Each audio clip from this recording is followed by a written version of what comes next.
On se retrouve au milieu de ce D1B avec un homme qui est en civil et au repos aujourd'hui. Après une belle journée, parce que je pense que ça restera une belle journée hier, à froid, parce qu'hier soir t'es parti quand même bien excité de cette journée. Il y a eu l'ascenseur émotionnel, on l'a vu sur ce fameux coup qui te permet de monter un gros stack et puis une fin de journée un petit peu plus difficile avec un coup notamment contre Olivier Averso. Qu'est-ce que tu vas retenir de cette première journée sous les couleurs PMU, sous la casaque PMU même on peut dire? C'est une journée fantastique, magique un petit peu. Bon, elle était presque parfaite parce que le tournoi lui-même s'est très très bien déroulé. Je pense vraiment avoir fait une journée pleine. J'ai une légère amertume de ce coup contre Olivier parce que j'hésite énormément à call. Voilà, je ne peux pas regretter non plus foncièrement cette décision parce que je pense techniquement c'était vraiment honorable de le faire tout simplement.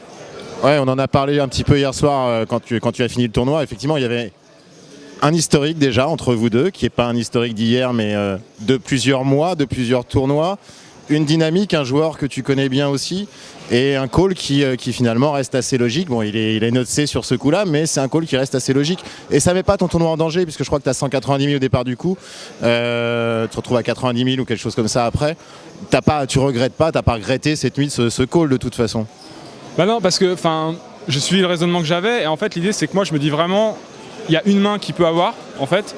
S'il y avait un échantillon plus large, j'aurais beaucoup plus facilement trouvé le fold en fait.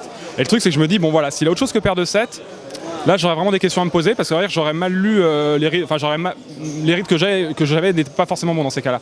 Donc quand j'ai vu sa main, bon évidemment j'étais très déçu, mais au moins je me suis dit c'était la main que je pensais la seule qu'il pouvait avoir qui me battait. Donc au moins pour moi il n'y a pas d'erreur véritable par rapport à comment moi j'ai vu la main quoi.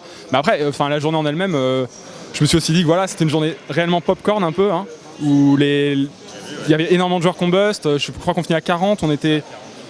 Bon, on m'aurait dit avant que j'aurais fini comme ça, déjà je me serais dit, bah voilà, et quand on sait que c'est une journée d'intronisation, c'est quand même assez fou déjà de se dire que voilà, on a bien géré la journée. On me parlait de pression éventuellement avec tout ça, moi je l'ai pas ressenti du tout, je me suis fait super plaisir. En plus j'étais à la table de Brian avec qui on a rigolé quoi, on a passé une super journée. Donc non vraiment là j'ai passé une super journée et ça se passe exactement comme il faut je pense. Écoute, 90 000 jetons, la moyenne quasiment pour attaquer le D2. Quel est ton programme aujourd'hui après avoir bien récupéré?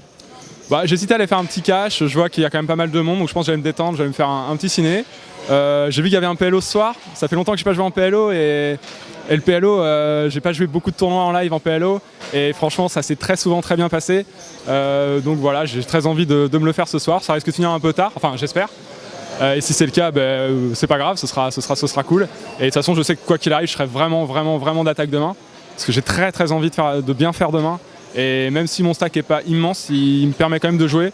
Et on aura des niveaux d'une heure, tout ça. Et voilà, j'ai très bon espoir de claquer un truc demain et je vais m'y employer en tout cas. Bon, écoute, profite de ta journée. Nous, on en profite moins parce qu'on a encore une douzaine de qualifiés en course. Voilà, Brian, Erwan qui sont dedans. Et puis, on se retrouve demain à partir de 12 h pour le D2, Damien. Merci beaucoup.